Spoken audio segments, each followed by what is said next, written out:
संकल्प classes Aklera Jhalawar. First test 2021-22 जो 12 अक्टूबर को कोचिंग में हुआ, उसकी आंसर की इस प्रकार से है। पहला प्रश्न है आपका, who are described as spelling. तो सबसे पहले अपन को स्पेलिंग का शब्द का अर्थ पता होना चाहिए। स्पेलिंग का मतलब होता है बाहर निकलना। तो यहाँ पर बाहर निकलते हुए, बाहर निकलने का वर्णन किसके लिए किया गया है? तो इसका सही आंसर है मेरी ली चिल्ड्रन। पहले का आंसर आएगा मेरी ली चिल्ड्रन। अगर यहाँ पे स्प्रिंटिंग होता तो उसका आंसर क्या आता? ट्रीज। बट यहाँ पे स्प्रिंटिंग नहीं होकर यहाँ पे स्पेलिंग है। दूसरा प्रश्न है, what is not the poetess childhood fear. What is not, यहाँ पे नॉट का ध्यान दीजिएगा, इसमें पूछ रहा है कि नहीं। पोइटेस कवि का, चाइल्डहुड फियर बचपन का डर, कवि का बचपन का डर क्या नहीं था, ये पूछ रहा है इसके अंदर। Her mother was in a fault, उसकी माँ बूढ़ी हो चुकी थी, ये डर तो था उसको। हर मदर वुड डाई, ये डर भी था उसको। मदर्स डेथ, मेरे माँ की मृत्यु हो जाएगी, ये डर भी था। तो तीनों समान हैं, तो इसका मतलब आंसर होगा लास्ट वाला, मदर विल नॉट डाई, कि मेरी माँ मरेगी नहीं। ये उसके बचपन का डर नहीं था। उसके बचपन का डर क्या था? कि उसकी माँ मर जाएगी। लेकिन प्रश्न में क्या पूछ रहा है कि कवि का बचपन का डर क्या नहीं था। तीसरा प्रश्न है आपका, what are civilise doom. Civilise doom से क्या मतलब है? तो दूसरी पोएम के अंदर सिविलाइज डूम आए थे नोबल इंस्टीट्यूशन के लिए। चौथा प्रश्न है आपका, the paper swimming boy with reds I does not mean. Paper की तरह पतला दिखने वाला जो लड़का था, उसकी चूहे की सी आंख थी, तो इसका मतलब क्या नहीं है?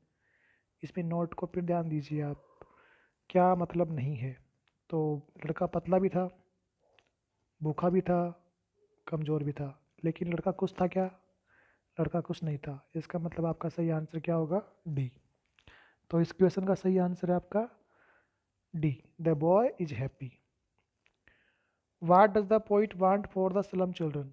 कवि गंदी बस्ती के बच्चों के लिए क्या करना चाहता है?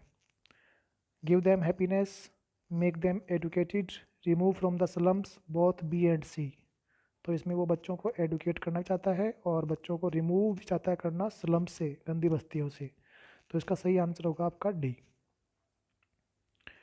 ठीक है, सही आंसर आपका डी होगा। डी आपका सही आंसर है। दोनों ही होंगे, इसलिए डी आपका सही आंसर होगा। अगला प्रश्न है, for what did Pablo get Nobel prize. Pablo को नोबल प्राइज किसके लिए मिला? किस बात के लिए मिला? 1971 में तो मिला था, लेकिन किस बात के लिए मिला था? लिटरेचर के लिए मिला था, पोइट्री के लिए मिला था, पीस के लिए मिला था, या किसी के लिए नहीं मिला था? तो इसमें आपका आंसर है पहला, लिटरेचर। इनको 1971 में साहित्य का नोबल पुरस्कार मिला था। According to the poet, stillness का मतलब क्या है? टोटल इनएक्टिविटी का मतलब मृत्यु होता है। स्टिलनेस का मतलब यहाँ पे शांति। तो शांति की स्पेलिंग क्या होती है? पीस। अगला है, आपको इस लाइन को पूरा करना है, परहैप्स द अर्थ। तो इसमें आएगा कैन। तो इसके अंदर कैन आ जाएगा आपका। What is immortal fountain for us. हमारे लिए अमरता के झरने क्या हैं? आल ब्यूटीफुल टेल्स, सभी सुंदर कहानियाँ, बिल्कुल हैं।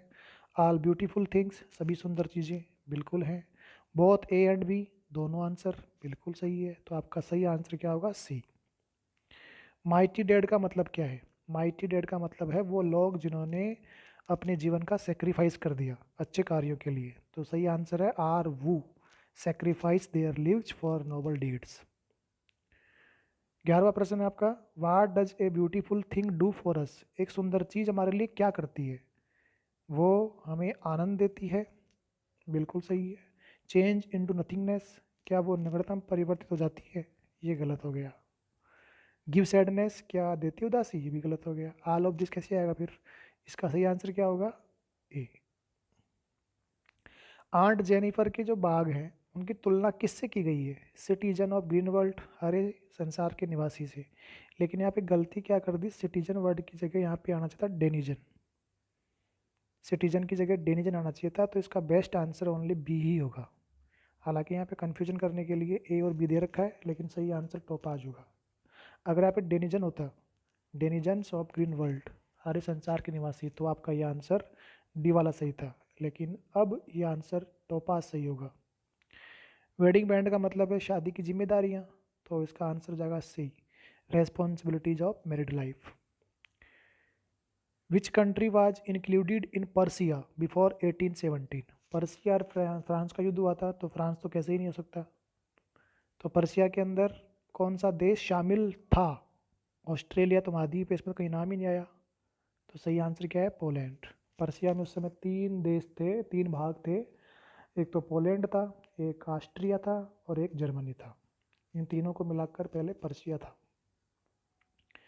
वो came with his 3 corner hat? 3 कोनों की टोपी पहनकर कौन आया था? तो बूढ़ा हुसरी आया था, जो अपनी कॉपी लेके भी आया था, अपनी किताब लेके भी आया था, अपनी ओल्ड प्राइमर भी लेके आया था और 3 कोना टोप भी पहनकर वो आया था। पार्टिसिपल ग्रामर का चैप्टर है, सबको पता है ये स्टार्ट में आया था कि बच्चा वो डर रहा था ना उस दिन में कि पार्टिसिपल क्या होते हैं, पार्टिसिपल के बारे में कुछ भी नहीं जानता था, तो पार्टिसिपल ग्रामर का एक नियम है, ग्रामर का चैप्टर है। दोज वू लिव हियर, इस लाइन को पूरा करना था, ये आपका सीमापुरी वाले पार्ट से है, जो लॉस्ट स्प्रिंग वाला पार्ट है जिसके अंदर साहिब आलम की कहानी है, उसमें से है कि साहिब आलम का परिवार बांग्लादेश से आया था, 1971 में आया था, तो सारे के सारे जो वहाँ पे रहते हैं वो क्या हैं? सर्वाइवर हैं, रैग पिकर्स हैं, स्क्वेटर हैं, बेगर हैं। बेगर तो नहीं थे वो, रैग पिकर्स हो सकते हैं, सर्वाइवर भी हो सकते हैं, लेकिन आपने पार्ट में पढ़ा हो तो बताया था कि जो सब वहाँ पे आए हैं वो सारे के सारे स्क्वेटर हैं। स्क्वेटर यानी घुसपैठिए, बिना किसी पहचान के किसी देश में रहना। How many times did the author, ये बड़ा ही इंटरेस्टिंग क्वेश्चन था, इसका जवाब लगभग लगभग सब बच्चों ने गलत दिया। How many times did the author mention, लेखक ने कितनी बार जिक्र किया है उडुपी टाउन का? इस कहानी के अंदर, साहिब आलम वाली कहानी के अंदर उडुपी कस्बे का जिक्र उसने कितनी बार किया है? 20 बार तो संभव ही नहीं है, 30 बार 40 बार संभव ही नहीं है, कितनी बार किया होगा उसने? 2 बार। अरे किसी कहानी के अंदर कोई व्यक्ति किसी स्थान का वर्णन छोटी कहानी में कितनी बार कर सकता अधिकतम? 2 3 4 5, लेकिन 20 30 40 कैसे होगा? क्वेश्चन को समझ नहीं पाया आप। और इसकी जगह एक जो गर्ल्स स्कूल में टेस्ट हुआ था उसमें यही प्रश्न था, लेकिन यहाँ पे वर्ड चेंज कर रखे थे, यहाँ पे थे हाउ मैनी ईयर्स, कितने साल के बाद में ओथर कहाँ गई थी? उडुपी, और वहाँ पर मैंने चेंज किया था, मेंशन को विजिट कर रखा था, तो उसका सही आंसर क्या होता? बी। लेकिन यहाँ पे क्या है? How many times author Udupi का जिक्र करता है कहानी के अंदर, तो वो करता है केवल 2 बार। मुकेश के फादर ने अंत में किसके रूप में काम किया था? तो आपने पढ़ा था मुकेश के पिताजी पहले टेलर बनते हैं, फिर बाद में बैंगल मेकर बनते हैं, तो इसका सही आंसर क्या है? Bangle maker. कईयों ने टेलर कर रखा है इसका आंसर। टेलर तो स्टार्ट में किया था उन्होंने, और एट लास्ट यानी अंत में किसके रूप में काम किया था? बैंगल मेकर के रूप में काम किया था उन्होंने। इट इज़ हिज कर्म, ये इनका कर्म है, ये किसने कहा था? सबको पता है, तो मुकेश की दादी ने कहा था ये। तो इस प्रकार से ये आपके आंसर की थी। आप सभी को दुर्गाष्टमी की बहुत बहुत शुभकामनाएं, और भविष्य के अंदर ऐसे टेस्टों में अच्छे से अच्छे अंक प्राप्त करो। आप सभी को मेरी तरफ से बहुत बहुत शुभकामनाएं। Thanks a lot.